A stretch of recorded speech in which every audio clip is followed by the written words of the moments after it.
Oh, hey, it's you. What are you doing here? Shining a light on autism and life as an autistic person. Welcome to My Friend Autism, a podcast breaking down barriers, stigma, and misconceptions around autism while increasing understanding and acceptance of the autistic community. And now, here's your neurodivergent host, Orion Kelly. Thank you so much for watching and listening to this podcast. I'm Orion Kelly, that autistic guy. I'm all about helping you raise your level of understanding, acceptance, and appreciation of the autistic community. So if that sounds like something you're interested in being a part of, you just got to hit that subscribe button and join an amazing community we've built on both my channels, Orion Kelly, that autistic guy, and this one, Orion Kelly Podcasts. This is a video podcast. You may be watching it right now on YouTube. If you are, thank you so much. Or maybe you're listening to this podcast wherever you get your podcasts. Thank you for listening. Either way, we're here to talk about anxiety on this podcast, okay? So autism and anxiety, it's a chicken and an egg conversation. Why? Well, okay. Are you anxious because you're autistic and life as an autistic person can make you anxious? Or are you autistic, but you also have co-occurring but not connected anxiety conditions or diagnoses? So let's talk about them. The connection. What is the connection? You know, this is one of those things where it's different for everyone. It's different for everyone. So let's talk about some just generalized stats. Around about the 80 to 85% mark of autistic people have a co-occurring condition of at least one form of diagnosed anxiety. So I'm talking about at the level where a healthcare professional, practitioner, whatever you want to call them, can diagnose you with a, what do you call that? Do you call that clinical? With a clinical anxiety, a clinical form of anxiety. Whatever works for you, helps you, is great. I don't care. So, is it just autism? Now I'm saying, oh, hang on, you heard that? Scratch it. Maybe if you're autistic, you don't have a diagnosable form of anxiety, and if you do, you shouldn't have it. I'm saying maybe you have it because you're autistic. But medical professionals, they need boxes to be ticked and, things to be in there. They need certain columns and charts and, well, then it must be this. These are questions. These aren't statements. Is it just autism? Or is the anxiety separate? Potentially, even more challenging statement. Is it not a diagnosable form of anxiety? Is it, in fact, the manifestation of autistic traits? You might be thinking, I can't wait to get the answers to these questions. You're not going to get them from me, mate. I'm here to help you think about things to talk about with people, discussions and thought starters. I'm here to challenge you with my tiny little brain. So they're my first 2 points to challenge you. What role can special interests play in combating anxiety? That's another question I've got for you. I don't have the answer. What I do have is the common forms, from what I've gathered, the most common forms of anxiety experienced by autistic people. So we're talking about clinical forms. And I'd say it right now if I knew, but I don't, so I've got to flick through the paper here. What do you want from me? How much did it cost you to listen to this, mate? I apologise. I've got a list of some of the most common anxiety triggers for autistic people. Okay, I like that. We'll do that last. So a list of the most common triggers of anxiety for autistic people, and some are absolutely from my own personal experiences, and I think you're going to enjoy them. We'll do that last. All right, so we've started by really offending everyone. That's a good start, Orion. Well done. So you offended everyone and you've alienated everyone and you've put out these big, broad questions, and you've also promised you won't answer them. So you've done really well on selling this product so far. Well done. God only knows why, the massive, big corporations that pay people to produce podcasts for them and, help them reach more people and stuff. God only knows why they're not calling. I can see. I'm trying to make a difference in the world, and they only want to give money to like douchebags that failed in radio that want to do podcasts about the 700th true crime story we've already heard about 400 times. All right, here we go. My apologies there. I don't know what happened. It's not me, it's him. Now, forms of anxiety that I think are the most common forms experienced by autistic people. Number one, I've got this. Let me start that again. I was diagnosed with this at the same time as I was assessed for autism, and that is social anxiety disorder, or socialized anxiety disorder, or SAD. No, that's not right. That's not right. That's not right. All right, so this is I guess I can apologise, but I can also say, what did you expect? You think every day is going to be the same when you're watching or listening to me?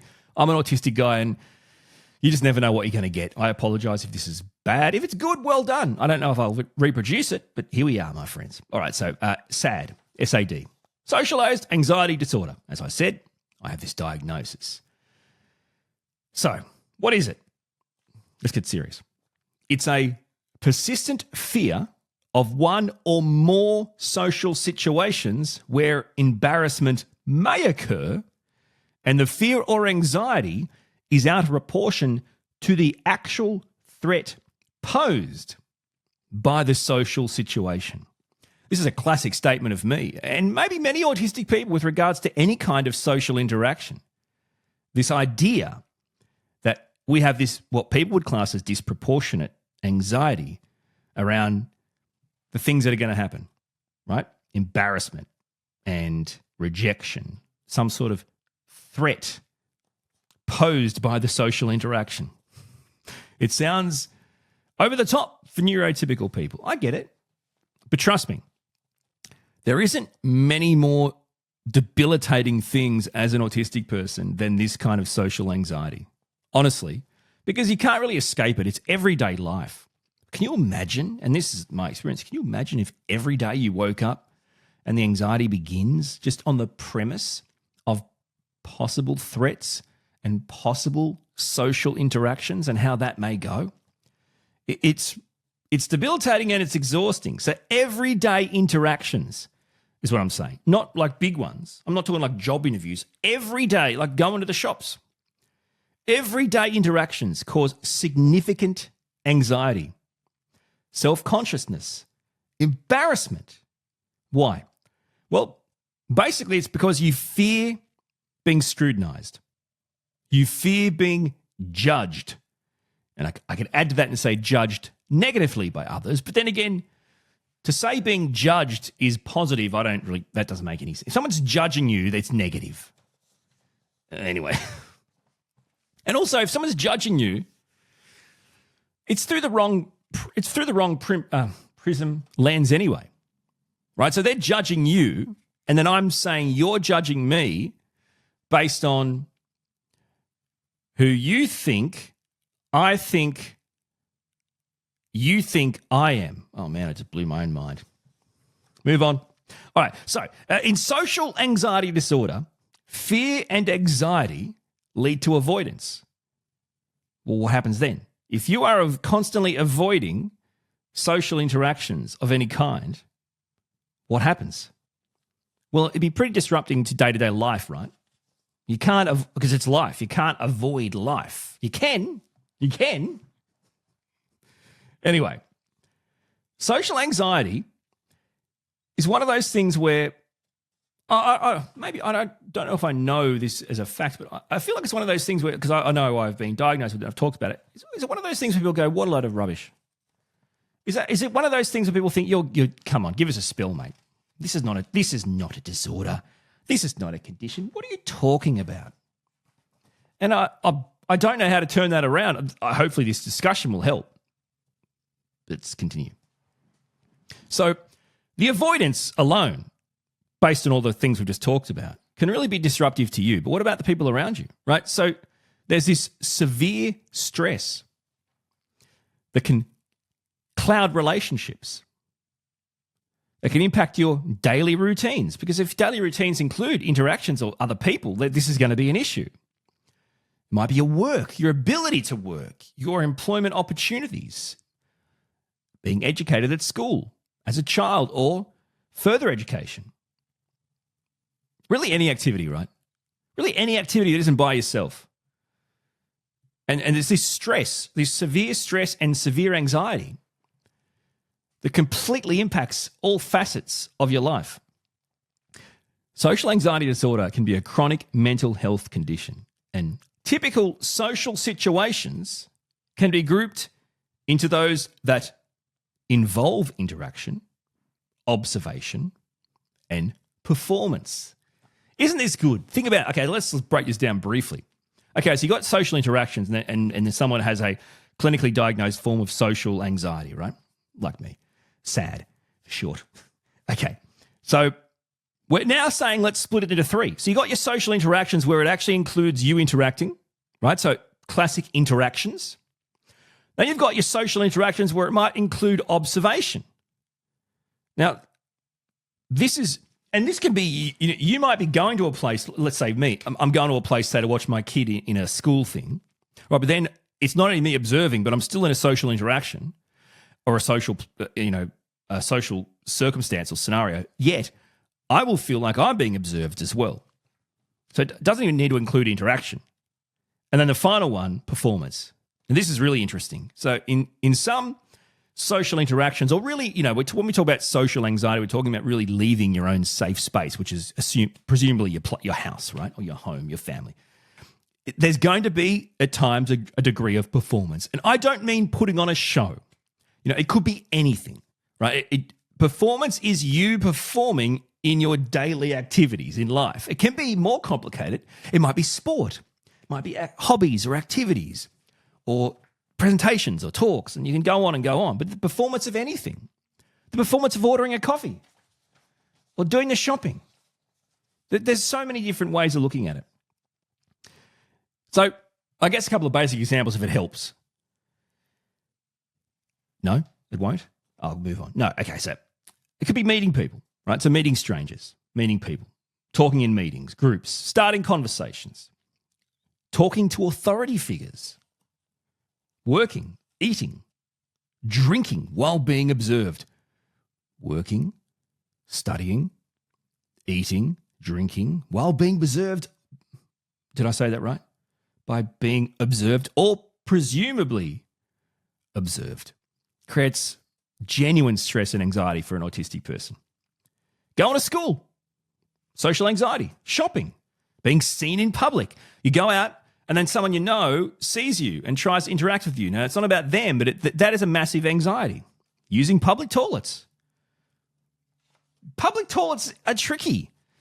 Anyway, there's no consistency there, and you never know who's going to be in there and what's going to happen, and good grief. All those types of things we talked about performing in public. So that's social anxiety disorder. Again, one of the most common co-occurring conditions with autistic people. The second one we're going to talk about is the second one that I've also got a diagnosis for, and then I've got a few more to talk about more broadly. The second one is GAD, Generalized Anxiety Disorder. Now, the first thing I think it's important is a lot of people are going to go, well, hang on, Orion, if you've got generalized anxiety disorder, why do you need social anxiety disorder? And here's why they're not the same.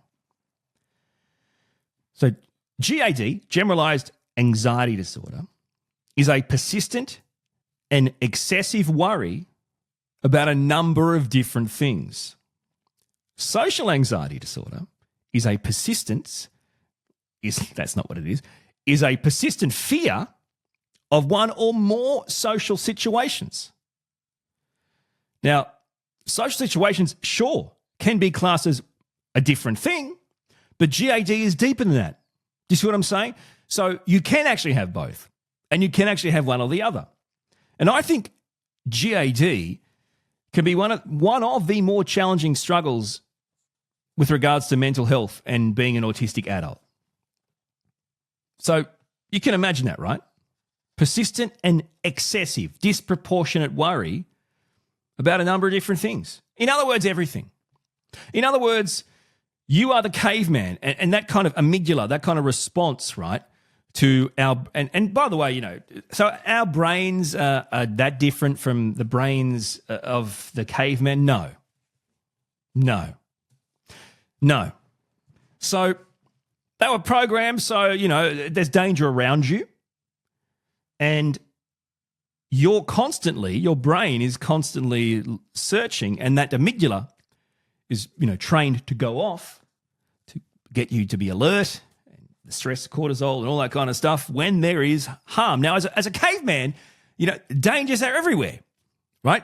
Everywhere. You are virtually never safe as a caveman. Okay, well, we may well and truly still have the same neurology, the same brain as the cavemen before us, the Homo sapiens or Neanderthals or wherever you want to sit with that conversation, right? But we don't live in the world that cavemen lived in, for the most part, right? So this is where it gets really interesting. So people with GAD, we may anticipate disaster and maybe be overly concerned about disaster, about things going wrong. And I mean overly concerned about anything. That's why it's generalized. Money, health, family, work, any issue you can think of. We can also find it difficult to control our worry. So not only do we worry about everything, but kind of telling us don't worry about it doesn't help. The idea that we can control the worrying about everything disputes the purpose of there being a clinical diagnosis in the first place. And this is where I find it really interesting. So I got the diagnosis and a couple of diagnoses of anxiety, and there's medications out there to help with anxiety, right? There's medications that can help you with anxiety, they can help you with depression, all different things, yeah? Does that stop you from worrying about everything? And does it allow you to control your worries? In my experience, no. Does it help? Does it take the edge off? Does it provide you with... Actually, let me reword that. Does it slow your amygdala or your caveman brain down enough to relax a bit more, to live a bit nicer? Yes. So there's wins and losses. But this idea that, you know, I need to stop worrying about everything. I mean, my 9-year-old autistic son's the same. And it doesn't matter. Every week there's a new thing.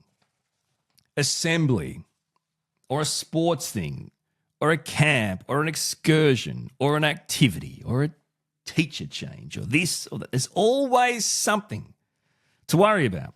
And you can't just tell them to stop, turn it off. It doesn't work like that. You thinking you can clear the worries of your autistic child or your autistic partner, even though, you know, like it's admirable, your heart's in the right place, you cannot. I'm helping you not waste your time and energy. You cannot. It's a never-ending cycle. So we may worry, in your opinion, more than seems warranted, right? Disproportionately. We may worry more than you think is worthy about actual events. So actual real things that you understand and you can relate to too, it's unwarranted. It's like, why on earth are you even worrying about that? What's the difference? Like, who cares about that, right? Like, it's just a haircut. What's to worry about? We're just driving to your grandparents' house. You're just going to school, mate.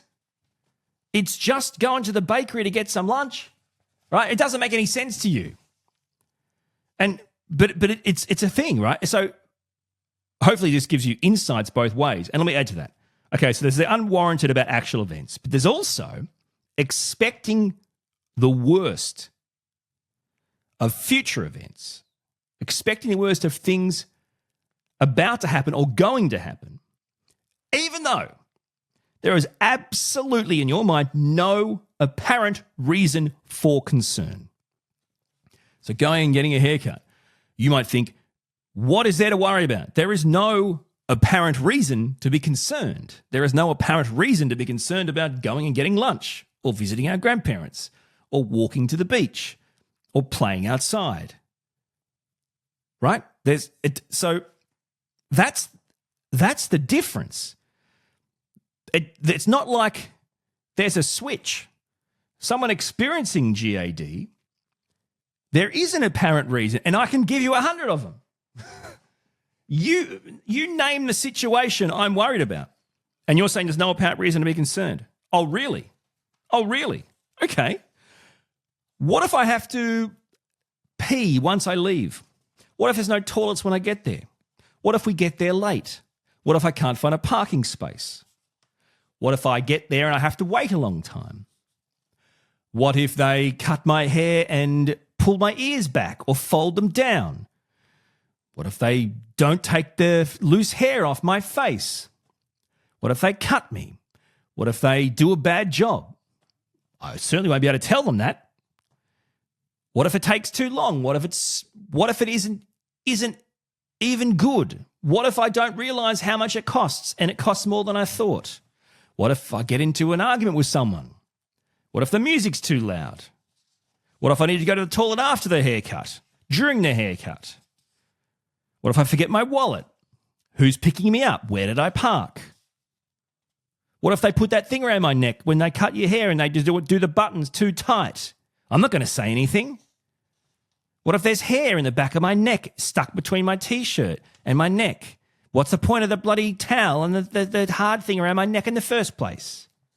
Just an example. That's just an example. That'd be way more genuine if it was like an actual situation I was currently worrying about and I go through those. But I'm trying to give you more of a generalized example. So there you go. Take that, mate. People with GAD, generalized anxiety disorder, feel anxious and worried most of the time. Not just in specific stressful situations. And these worries, they're intense. They're persistent. They interfere with our normal lives. Anxious and worried most of the time. So we live our life from day to day, and for most of that time, day to day, we're anxious and worried. In addition to that, it's intense, persistent. It interferes with our life. And it's not even exclusive to specific stressful situations. Do you see what take a breath, because I need to take a breath. Seriously, the worries can relate to several aspects of life. Really, any aspect of life: work, health, family, finance. So not just one issue like social anxiety. All issues, every issue, even minor things, household stuff, work, chores, being late for an appointment.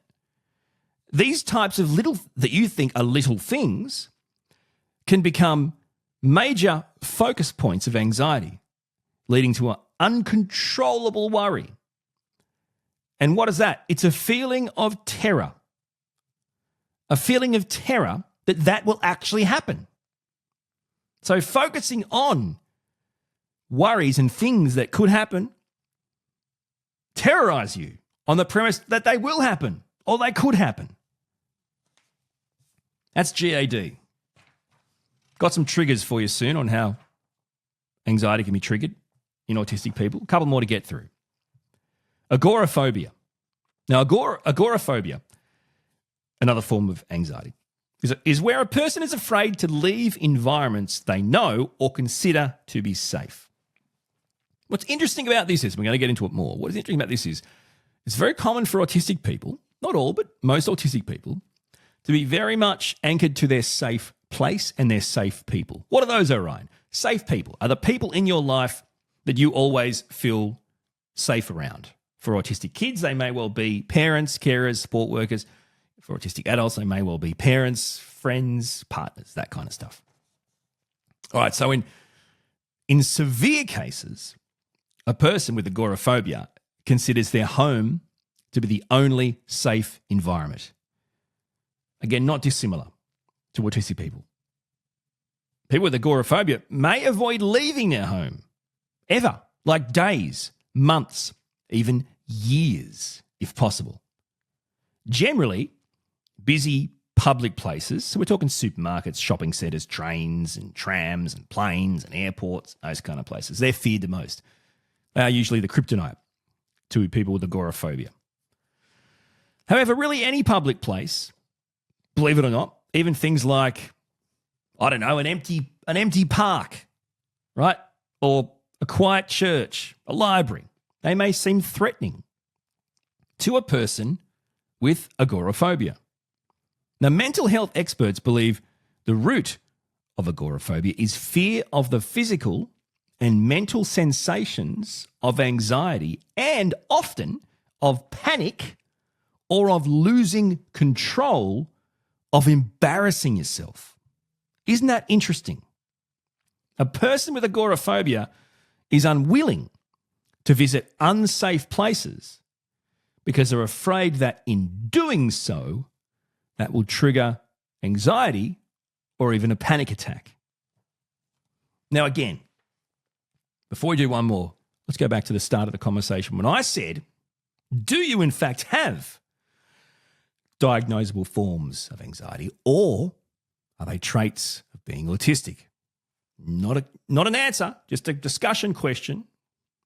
Okay, because you read all that about agoraphobia and even GAD, and you think, well, hang on, that sounds like core autistic traits. Autistic people don't want to go anywhere. They want to leave their safe environment and their safe people.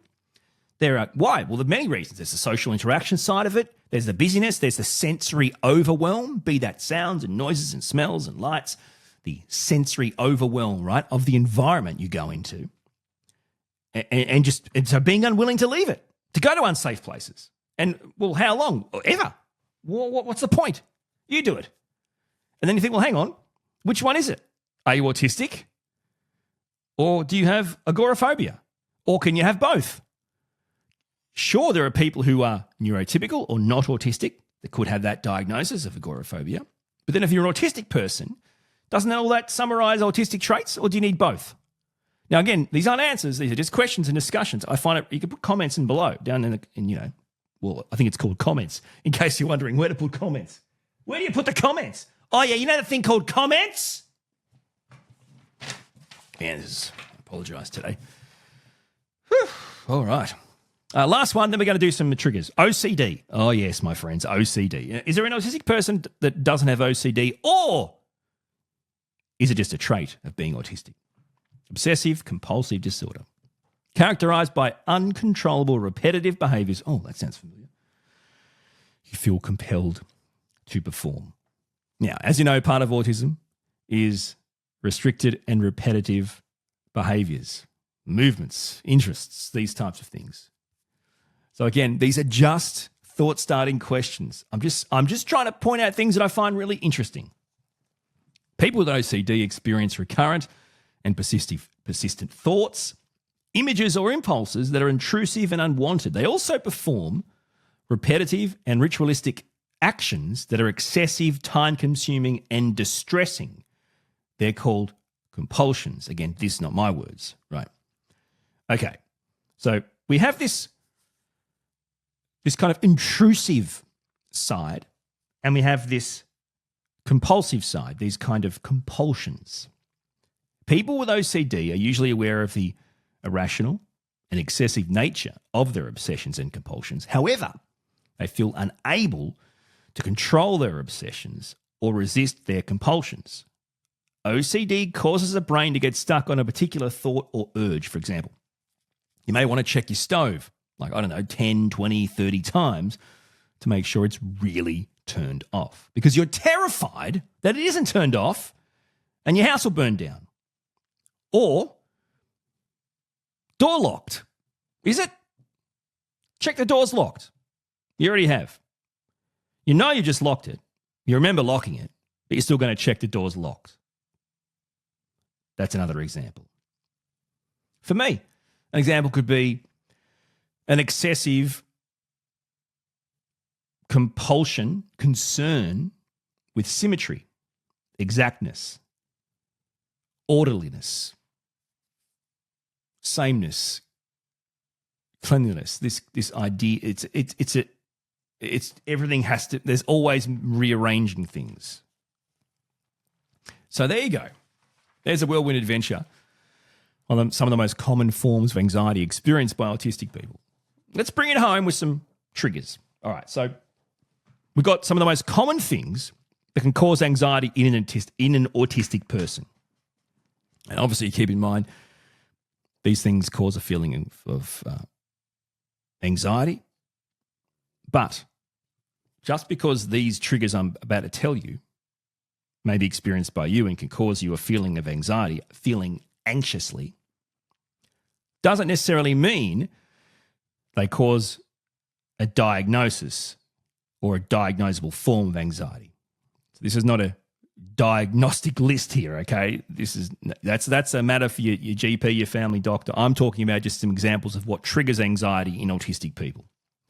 So things that can cause anxiety in autistic people. Let's start off with the classic, my friend, phone calls. Oh yeah, what part? All parts. Making calls, receiving calls, talking on the phone. You know what's the worst? When you're expecting a call, or even worse, when you know you have to make a call. I hate that. The level of anxiety in knowing I have to make a call or I'm expecting a call is so high. It's such a trigger for anxiety. I hate phone calls, making them, taking them. What's the deal these days too? I mean, seriously, you can message and email and text. Even the messages can be your voice. Like you can talk into messages and they can hear you talk. Or it can, I don't know, dictate it or translate it or whatever. Like seriously, phone calls? Come on. Another trigger. New places and new people. Hello. Yeah, we've talked about that. Changes in routine, unexpected.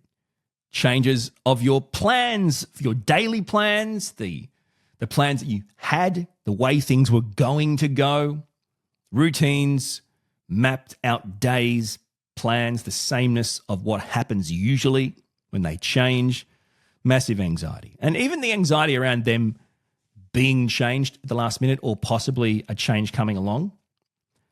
Not enough time to spend on your special interest. This is a big anxiety trigger for a lot of autistic people. Now, why? Because their special interest is their passion. It's really what lights them up, what keeps them regulated and going, and also what they really want to be a part of all the time, right? Even anything getting in the way of, your special interest and your passions is not a good thing. And it causes anxiety if you might not be able to engage in it or spend enough time on it. Another one, interruptions, personal demands, an outside force getting in the way of completing a task. Again, this is a bit like the special interests. Demands upon autistic people can be debilitating. Interruptions. These are like these unexpected things. Challenges with executive function is a big one. So your challenge with executive function, getting in the way of completing your task or getting in the way of helping you do what you want to do, causes anxiety. And remember, executive function is a set of cognitive skills. And autism is a neurodevelopmental, not intellectual, a neurodevelopmental condition. Therefore, if executive function is a set of cognitive skills, autistic people are probably going to struggle with executive skills if they weren't able to develop properly or fully or over time or are still in the process. That just makes sense. So that's tricky. Feeling unprepared or unable to complete a task. That's another one that can cause a lot of anxiety. This is really interesting, by the way. I always feel way more anxious if I don't completely get, understand, know, and are fully prepared for something that's coming or I want to do. But also I feel like it wouldn't matter because I can't do it anyway. I wouldn't be good enough. I wouldn't be able to do it. I'm just not right. Not going to happen. Not enough alone time can cause anxiety. Definitely triggers anxiety. Again, alone time is not about selfishness, like me time. and I think it's important for everyone, but for an autistic person, it provides them opportunities to regulate, or if they're about to become dysregulated, potentially melt down, shut down. It helps them to hopefully cut that off at the pass, to bring themselves back into a regulated state, to relax themselves, to get themselves back where they need to be, to continue their day with their friends, their family, whoever. Ambiguous, unclear directions, instructions, or questions. Oh, man, and that's an anxiety trigger. I mean, seriously. If you have things to say, instructions, questions, directions, whatever, please just make them clear. Just make them unambiguous, clear, black and white, concrete, matter of fact, plain and simple. Here it is language. Simple. Too many directions, too many instructions, too many questions at once. So it's a carry-on. Okay, so it's one thing to do it in a sensible way, a simple, black and white, straightforward way. But to pepper someone with a series of questions or a series of directions or instructions is going to cause so much anxiety in autistic kids and autistic adults. One thing at a time. Very simple. Neurotypical expectations or non-specific expectations. Big anxiety trigger. Again, if you're autistic and you're getting neurotypical expectations placed upon you, well, you can't ever win. You'll only ever fail because you're asking a Mac to work like Windows. Right? The expectations don't make sense. It's not the same operating system. Why you'd ever ask a Mac to work like Windows, I've got no idea. Being misunderstood or misrepresented. This happens all the time for autistic people, and it's total anxiety. Every interaction we have, we think, oh no, we are going to be misunderstood here or misrepresented, and it's going to come off bad and we're going to hate ourselves. Horrible. Being gaslit, patronized, talked down to. Strong reactions from people or strong personalities. These can cause real anxiety in autistic people. You don't have to not be yourself or dim your light or whatever people like to say, which is just makes no sense. Autistic people are born dimming their light to make you feel comfortable, and now you're saying, oh, they're making me dim my light or shine light bright. I don't know what they're saying. It's like, give us a spell, mate. Yes, you are meant to dim your light. What are you talking about? Anyway. So that's like strong reactions from people or just people who just want to be so strong personalities around autistic people who clearly have different sensory challenges and processing challenges and think that's okay. It makes absolutely no sense. It's honestly, I don't know, it's like taking a sledgehammer to a pillow fight. Yeah, great.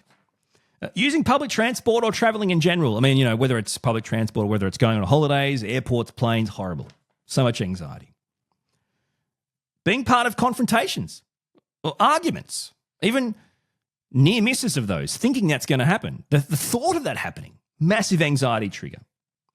This is a big one. Having mistakes pointed out or being ridiculed. It doesn't mean you can't teach autistic people what's right and wrong or how to do things better but just pointing out mistakes, just ridiculing based on these neurotypical expectations is a massive anxiety trigger. And there's nothing to be gained from that. In fact, what happens? What do you gain? You gain a diagnosable case of anxiety, which is what we've talked about today. And I hope this discussion has got you thinking not only about the co-occurring conditions of anxiety and autism, but also the idea that being autistic creates its own realm of different types of anxieties. My Friend Autism with Orion Kelly. Catch up on all the episodes at orionkelly.com.au. Once again, you guys are amazing. Thank you so much for taking the time to watch and listen to my video podcast and my audio podcast, My Friend Autism. I really do appreciate your support. Check out our communities to be a part of them. Subscribing to the YouTube channels, That Autistic Guy and Orion Kelly podcast is all you got to do to join this amazing community. Until my next video podcast, thank you so much for being here. We'll talk soon. You've been listening to My Friend Autism with Orion Kelly. To join the conversation, get in touch with Orion and binge all the podcasts, blogs and videos, visit orionkelly.com.au.